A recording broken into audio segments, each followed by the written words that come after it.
그러면 사람은 뇌 기능에 있어서 어떻게 발전해 가고 있는가? 뇌 기능은 어린아이 때는 그 스스로가 가지고 있는 부분에 있어서 조정의 뇌가 극히 자기 것을 소유하고 있는 부분에 있어서만 뇌지, 관계성에 있어서의 뇌 기능은 조정의 뇌로 활용을 못합니다. 그 조정의 뇌로 활용을 하는 부분에 있어서는 청소년들은 조정의 뇌 기능의 쾌락적인 뇌 기능, 연민의 뇌 기능의 구조가 만들어지는 단계입니다. 즉 조화롭게 만들어지지 않았습니다. 그러다 보니까 청소년들의 경우는 생각이 아주 종잡을 수 없는 것입니다. 성인들처럼 연민의 뇌를 잘 가동할 수 없는 것에 반해 청소년들이 그 부분에 있어서의 어른들과 기능적인 부분에 떨어집니다. 그래서 청소년들에게는 좋은 것으로 의식적인 것과 무의식적인 것으로 제공해줘야 하는 것이 타자들이 그런 부분에 있어서의 기능을 제공해 주어야 하는 것입니다. 그러나 놀랍게도 현대사회에는 연민을 통하여 청소년들에게 이와 같은 데 된 에너지를 제공해 주지 않습니다. 뿐만 아니라 현대사회에 있어서는 경쟁사회에 있어서 무조건적인 경쟁에 관련된 내용으로만 어른들이 청소년들에게 요구를 하니 청소년들은 실제적으로 경쟁하는 쪽에 대한 내용으로 계속 에너지가 소비만 되지 충전에 관련된 내용은 전혀 되지를 않습니다. 이와 같은 데 된 내용으로 청소년들이 현재의 문제점을 이해해 볼 수 있는 것입니다. 그래서 실제적으로 청소년 때부터 시작해서 뇌 기능이 향상되어져서 만들어지는 기능에 끊임없이 타자에 의해서 조정의 뇌를 활동하게 할 수 있을 활동할 뿐만 아니라 연민의 뇌를 가동하여 끊임없이 청소년들을 향하여서 그 뇌 기능에 관련된 요소의 기능을 향상시키는 쪽으로 끊임없이 타자에 의해서 제공되어져야 하는 것입니다. 이 내용을 학교에서 해야 합니다. 가정에서 해야 합니다. 절대적으로 교회에서 해야 하는 것입니다. 그러면 현대인들은 누구나 지금 현재 살아가는 삶에 있어서 어떻게 생각하고 살고 있느냐? 모든 사람들은 전부 자신이 억울하다고 생각하고 살고 있습니다. 그것은 자기 자신 스스로가 느낌으로 사회를 통해서 사람들이 모두 다 그렇다라고 생각하고 있습니다. 모든 사람은 다 자기가 손해보고 있다고 생각하고 있습니다.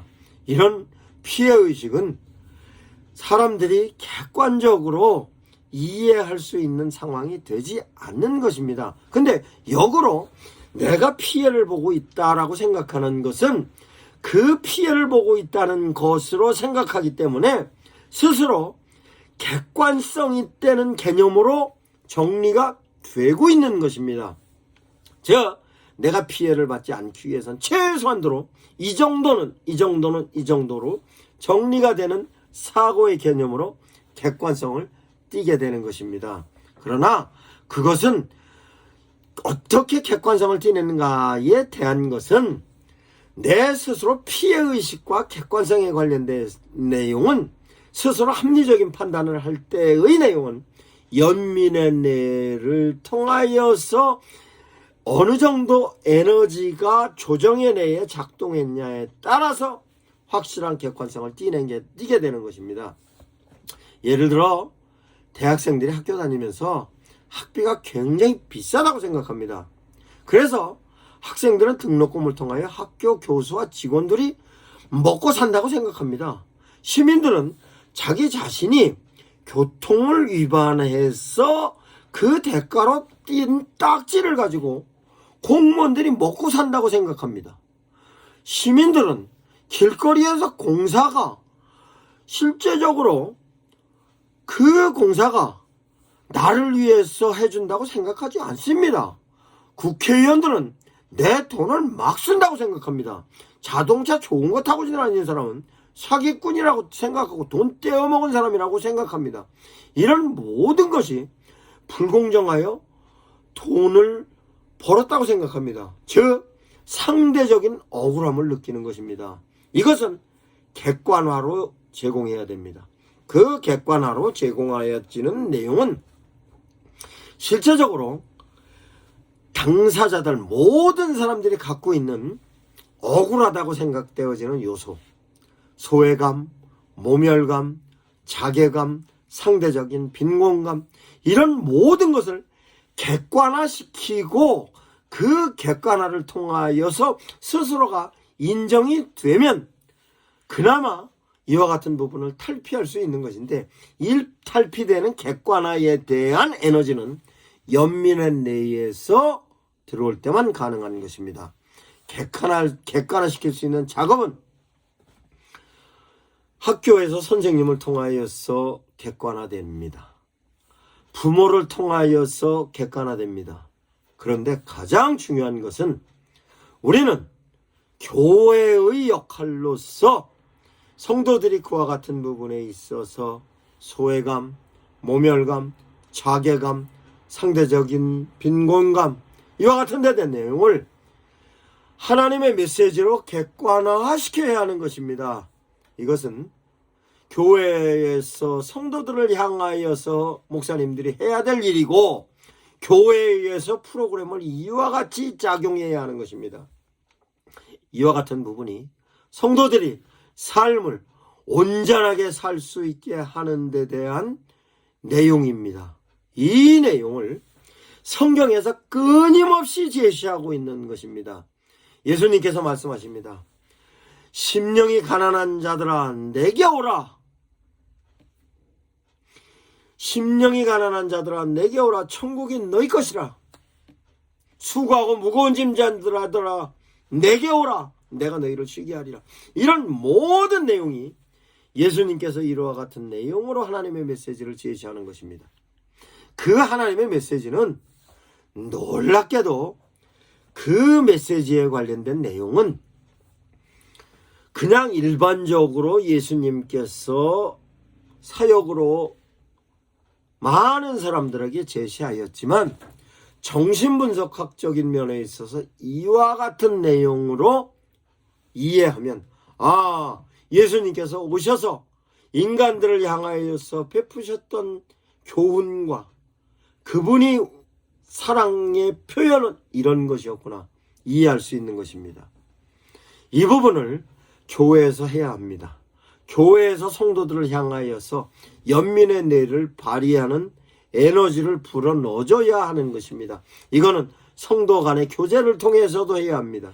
이것은 목사님들이 성도들을 향하여서 해야 합니다. 그런데 놀라운 것은 하나님의 은총과 은혜에 대하여 에너지를, 연민의 내로 에너지를 공급받는 데 대한 내용을 설명하겠습니다. 인간을 통하여서 받았던 에너지는 행복감으로 창의력도 높이고 추진력도 생깁니다. 그런데 놀랍게도 하나님께서 우리를 향하여서 타자로서의 접촉점으로 하나님이 나를 붙잡았다 하는 그런 경험은 인간으로 하여금 엄청난 창의력과 능력을 발휘하게 하는 것입니다. 도저히 인간이 할 수 없는 일을 할 수 있는 사람으로 바뀝니다. 그것은 하나님은 절대 타자로서의 하나님과 관계성에 있어서 경험을 한 사람은 이와 같은 부분에 있어서의 일을 할 수 있는 것입니다. 그것이 성경에서 그와 같은 경험을 통하여서 사람들이 엄청난 일을 한 사람들이 바로 사도들인 것입니다. 인간적인 부분에 있어서 예수님을 3년 동안 따라다니면서 예수님으로부터 끊임없이 연민에 관련된 내용으로 교육을 받았으면서, 그 교육을 받으면서 판단력이, 객관성이 있게 뿐만 아니라 남을 사랑할 수 있는 사람으로서의 끊임없이 예수님으로부터 교육을 받았습니다. 그 받았던 걸 예수님께서 행하였던 걸 직접 눈으로도 보았습니다. 그게 의식적으로 남아 있을 수도 있었고 무의식적으로도 남아 있을 수도 있었습니다. 그것을 제자들이 복음을 선포하고 제자들이 사역을 진행하는 데 있어서 효율적으로 썼습니다.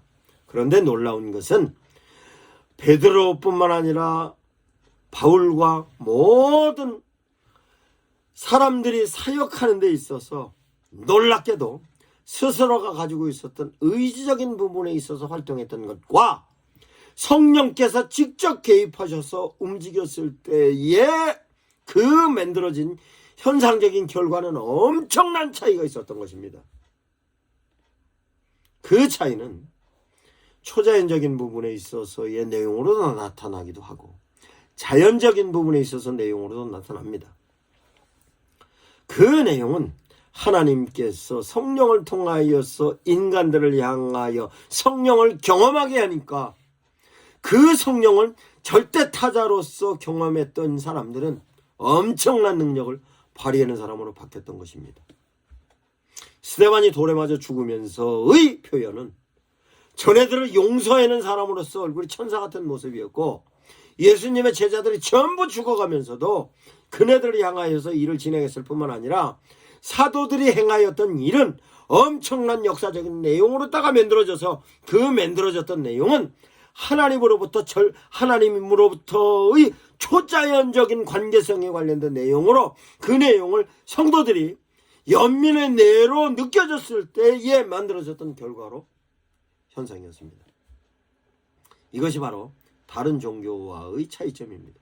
다른 종교에 있어서도 실제적으로 샤머니즘을 추구하고 있는 분들이 절대 타자로서 힘을 얻어서 초자연적인 능력을 발휘하는 사람들이 있습니다. 무당도 그러고 점쟁이도 그럽니다.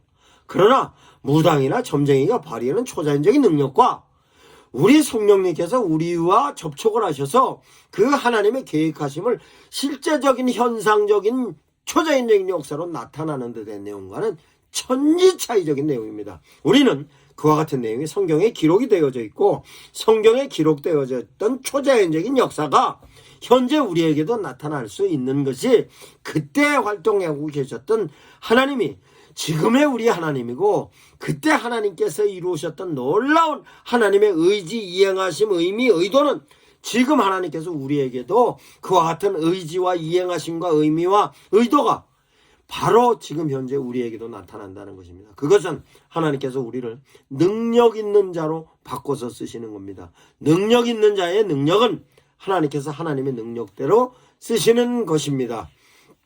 이와 같은 데 된 내용을 좀 더 소상히 설명하겠습니다.